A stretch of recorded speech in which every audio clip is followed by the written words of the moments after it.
еве минути посветени на нашата околина, на нашата планета, на она што сме ние и што оставаме позади себе, минути кои што се особено важни за сите ние кои што живееме во урбаните средини, во општините, каде што многумина вложуваат, но ефектот не е секогаш добар, но на тема проект Патоказ за екопаметни општини, кој што е во организација на Центарот за климатски промени. Ние ова утро говориме заедно со Бојана Станоевска Пецуровска од Центарот за климатски промени. Добро утро и добро ни дојдовте.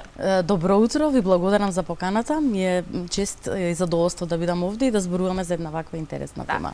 Мене особено ми беше предизвик да нешто истражам и видам што се правите изминативе 15 години. Така, нели, навистина сум многу пријатно изненадена дека нештата одат во нагорна линија и дека ваков проект веќе е во функција на нашиве простори. Што всушност представува концептот за екопаметна општина? Така, да.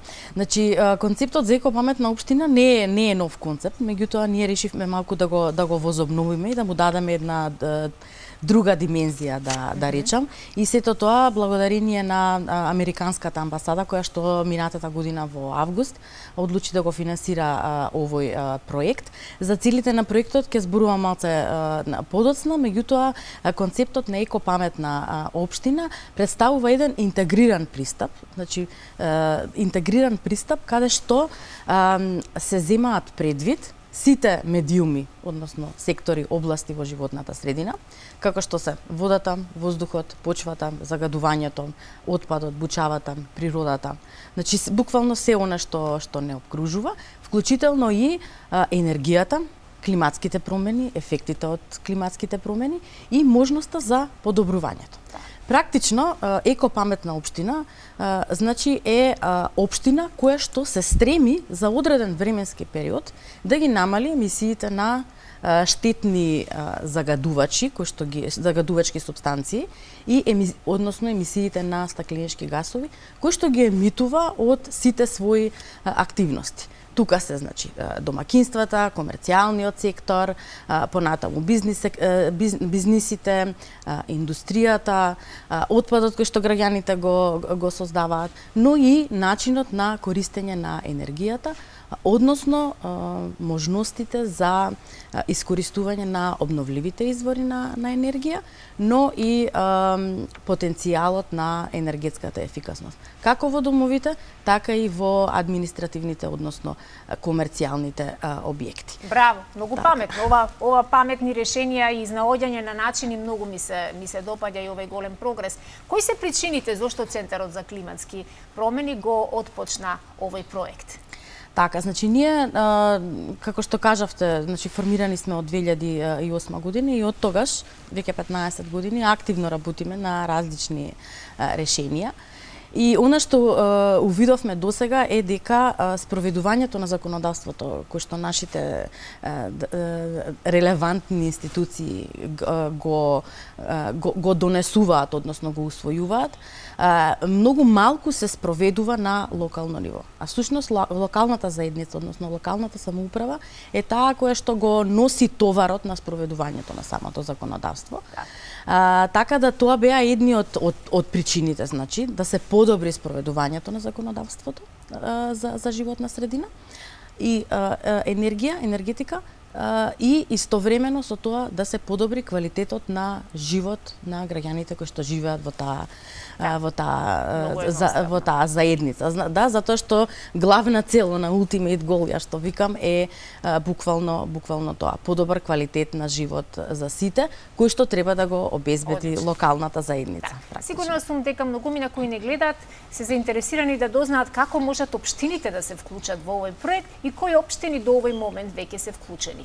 Така, да. Значи, ние во рамките на овој проект кој што го иницииравме односно кој што го иницииравме во рамките на овој повик, односно во рамките на овој проект кој што ни го финансира Американската амбасада, имаме можност за жал да вклучиме само 2 општини. И сега знаете, ние 80 општини се на територија на Македонија, имаме одлична соработка со сите, значи работиме на различни иницијативи со многу општини.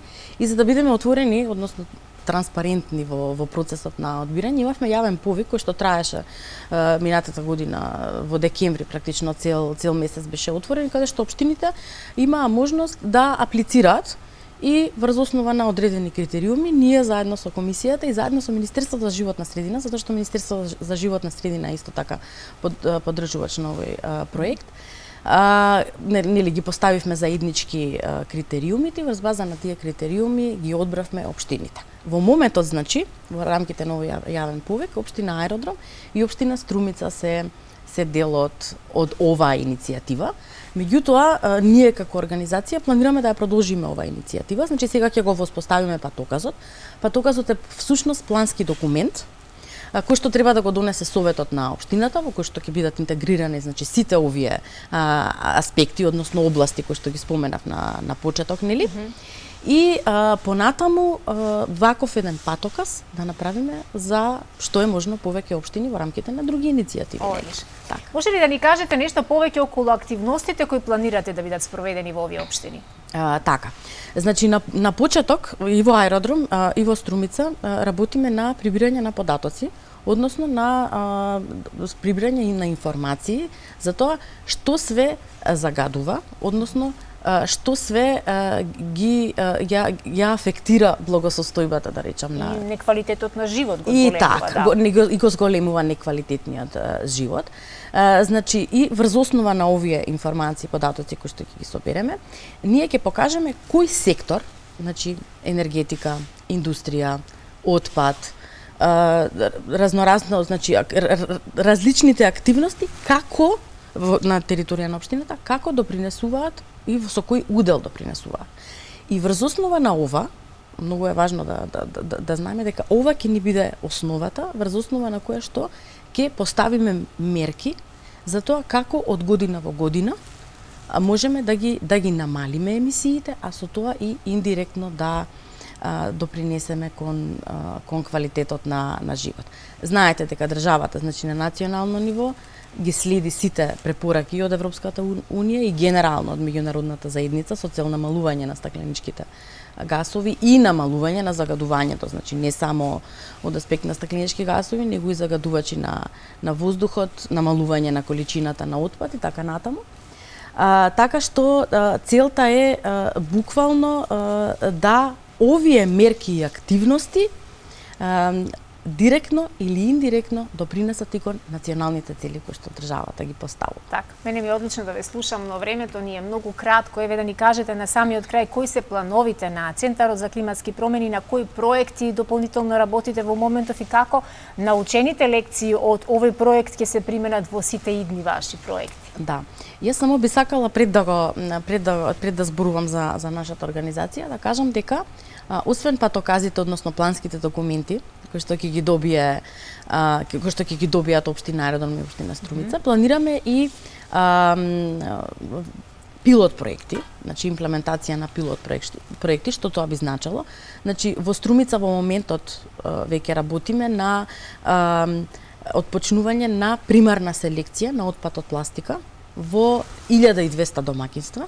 Значи во недела планираме да поделиме 1200 садови, односно канти за примарна селекција на домаќинствата на пластика и со тоа да отпочнеме едно и да ја подигаме свеста нели на населението за селекција, за потребите од селекција, нели, а од друга страна и да ги градиме капацитетите на јавното комунално предпријатие, конкретно таму и општината за понатаму продолжување на оваа иницијатива и воспоставување на што е можно и опфаќање на што е можно поголем број домаќинства во иднина. Со општина Аеродром пак планираме да, односно веќе имаме идејно решение, значи целта е да се промовира искористување на одржлива енергија, значи конкретно соларната енергија и одржлив транспорт. Значи планираме да воспоставиме фотоволтаична станица за полнење на електрични тротинети. Одлично. И еве вака имаме време само уште да кажеме кои беа главните цели на проектот, ајде да се осврнеме кон целите. Така, да. Значи целта е буквално како што реков на почеток, целта е да се зголеми спроведувањето на националното законодавство за животна средина на локално ниво, затоа што знаете ние како земја кандидат за членство во Европската унија, мораме да ги следиме насоките кои што Европската унија ни ги дава. И да исполниме критериуми, таргети и така натаму. И токму, меѓутоа, како што кажав на почеток, товарот за спроведувањето на законодавството ќе падне на општините. И токму поради тоа ние решивме да работиме на конкретни решенија заедно со општините, индиректно, значи преку вакви активности да допринесеме кон исполнувањето и на националните цели и националните таргети. Предвидува ли овој проект некаква едукација? Да, заборавив и тоа да спомнам, значи ние веќе и тоа е во тек, во текот на месец април и во текот на месец мај ќе направиме и едукативни работилници со овие две општини, со ученици од 5 до 8 оделение, значи основните училишта се опфатени, а следната недела опфаќаме исто и ги опфаќаме и оние од најраната возраст, децата од градинките, па ќе бидеме гости во градинката Боба Мана во Ново Лисиче, каде што ќе исто така, значи ќе имаме работилница со цел подигнување на свеста за потребите од здрава животна средина. Одлично. Бојана, изминативе 15 на 20 години навистина климатските промени се толку неочекувани што еден голем дел од луѓето не можат ни да навлезат во едногодишно време додека да се свестиме тоа поминало, нели глобалното затоплување и се останато го поремети некако, ја поремети редовниот календар, би рекла. Колку следите трендови како е во Европа, како е во други земји каде што навистина и таму се соочуваат со бројни неочекувани последици, но еве имате ли некоја земја која ви е добар пример по чија програма вие се раководите? Во поглед на животна средина или во поглед на проекти? Во поглед на проекти. Во поглед значи ние имаме одлична соработка со организации буквално од цела Европа и уште подобра соработка со организации овде од околината. Значи добро соработуваме со организации од Грција и Бугарија конкретно. Значи во изминатите 6-7 години работиме на заеднички регионални проекти. Скоро го завршивме голем проект кој што тука го спроведувавме заедно со Министерството за животна средина, а од другата страна, значи на границата во Грција го спроведувавме со тројца грчки партнери со целта на тој проект беше да се анализира прекуграничното загадување на воздухот и да се развие здравствен индекс за загадување на воздухот. Значи во моментот се уште работиме, значи здравствениот индекс е развиен, меѓутоа останува уште неговата визуелизација и примена од страна на Министерството и општините кои што ќе бидат директни корисници, односно општина Битол и општина Гевгелија од оваа страна, од другата страна општина Лерин и Солун. Навистина е ова за поздрав и се радувам што вакви проекти почнуваат да функционираат и да живеат, особено кога се изноѓаат вакви екопаметни решенија за подобро планетава Земја и посебно нашата земја Македонија да ја направиме поубаво и подостоинствено место за живење од кое младите нема да заминуваат и да ја напуштаат оваа земја. Бојана, многу благодарност што ова утро бевте во нашево студио, во утринската на Алфа и проговоривме за еден ваков убав проект. Во некоја следна прилика повторно ќе се дружиме.